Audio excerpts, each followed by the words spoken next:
हमारी संस्कृति, हमारे संस्कार सदा रहें हमारे साथ। सब्सक्राइब करें तिलक।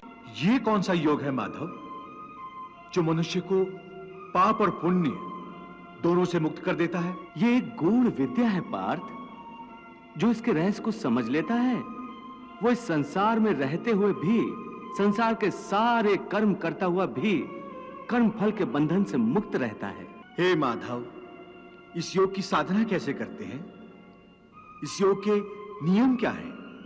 उसकी साधना के लिए कोई हजारों वर्षों की तपस्या की आवश्यकता नहीं।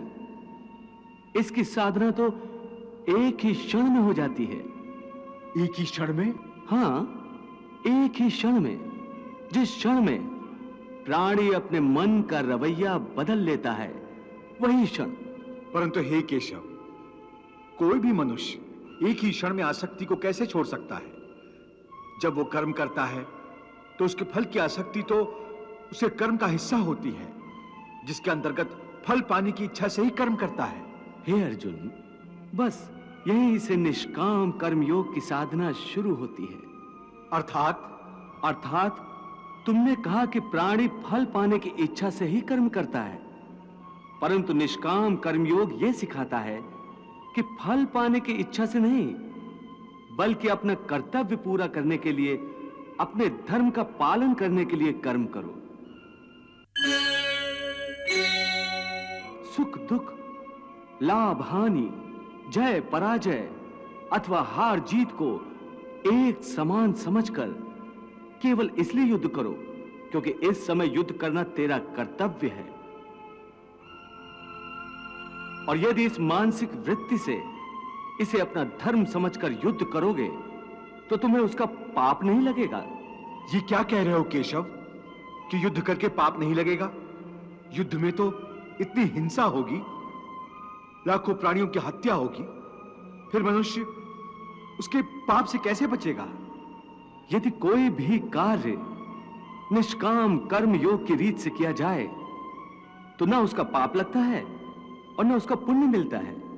निष्काम कर्मयोग? हाँ, निष्काम कर्मयोग। ये कौन सा योग है माधव, जो मनुष्य को पाप और पुण्य दोनों से मुक्त कर देता है? ये एक गूढ़ विद्या है पार्थ। जो इसके रहस्य को समझ लेता है वो इस संसार में रहते हुए भी, संसार के सारे कर्म करता हुआ भी कर्म फल के बंधन से मुक्त रहता है। ये बड़ी अनोखी बात कर रहे हो केशव। मेरी बुद्धि अभी तक इसको ग्रहण नहीं कर रही। क्योंकि तुम्हारी बुद्धि पर अभी तक आसक्ति का पर्दा पड़ा हुआ है। और जो निष्काम कर्मयोग मैं बता रहा हूं, उसकी बुनियाद ही निरासक्ति के आधार पर रखी गई है। हे अर्जुन, इस निरासक्ति योग को समझ लोगे तो तुम्हारे जीवन में पूर्ण शांति आ जाएगी। हे माधव, इस योग की साधना कैसे करते हैं? इस योग के नियम क्या हैं? उसकी साधना के लिए कोई हजारों वर्षों की तपस्या की आवश्यकता नहीं। इसकी साधना तो एक ही क्षण में हो जाती है। एक ही क्षण में? हाँ, एक ही क्षण में।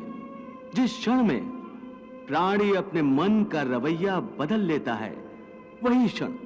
परंतु हे केशव, कोई भी मनुष्य एक ही क्षण में आसक्ति को कैसे छोड़ सकता है?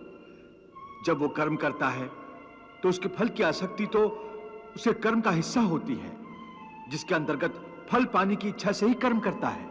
हे अर्जुन, बस यहीं से निष्काम कर्म योग की साधना शुरू होती है।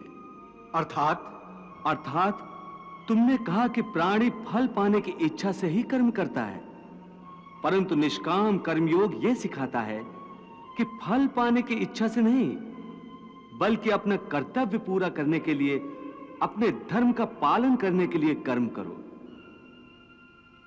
फल पर भरोसा रखकर कर्म मत करो, क्योंकि फल पाना तुम्हारे हाथ में नहीं, तुम्हारे अधिकार में केवल कर्म करना ही है। कर्मण्येवाधिकारस्ते मा फलेषु कदाचन मा कर्म फल हेतुर्भूर्मा ते संगोस्त कर्मणि। कर्म तेरे अधिकार में केवल कर्म किए जा, तू कर्म किए जा।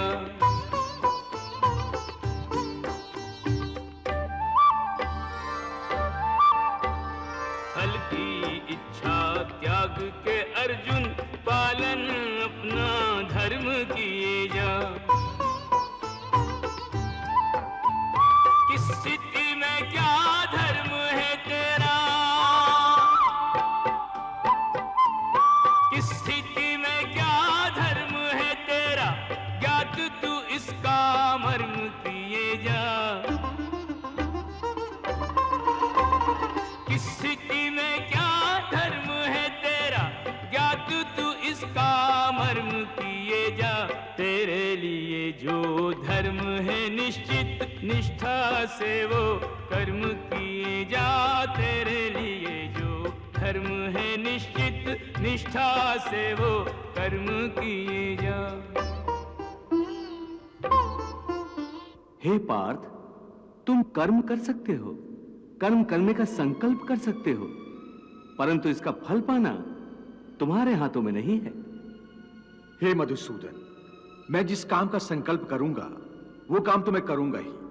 जब भोजन करने का निश्चय करके बैठूंगा तो निवाला उठाकर मुंह में रखूंगा ही, तभी तो उसे खाऊंगा। यदि वो खाने का निवाला तुम्हारे प्रारब्ध में नहीं है तो उसे तुम मुंह तक तो ले जाओगे, परंतु उस ग्रास का एक दाना भी अपने मुंह में नहीं रख सकोगे। हे अर्जुन, केवल कर्म का संकल्प ही प्राणी के अधिकार में है, उसका फल प्राणी के अधिकार में नहीं है। वो कैसे? मैं बताता हूं कैसे।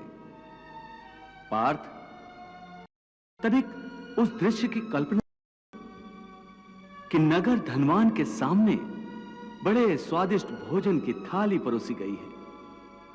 थाली सोने की है, गर्मा गर्म व्यंजन भरे हुए हैं, जिन्हें देखकर वो बहुत प्रसन्न हो रहा है।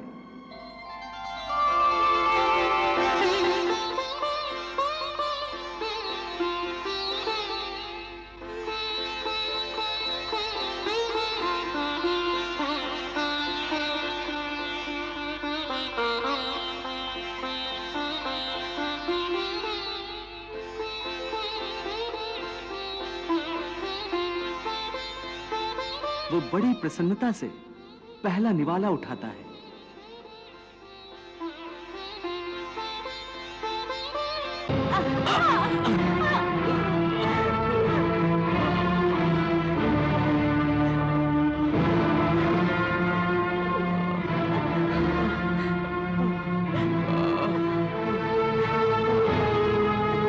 देख लिया कि प्रारब्ध में ना हो तो मुंह तक पहुंचकर भी निवाला छिन जाता है।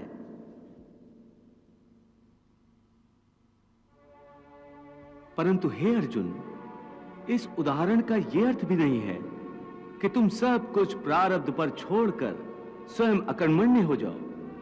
याद रखो, मैंने कहा है, मां कर्म फल हेतुर्भुः माते संगोस्तु कर्मणि।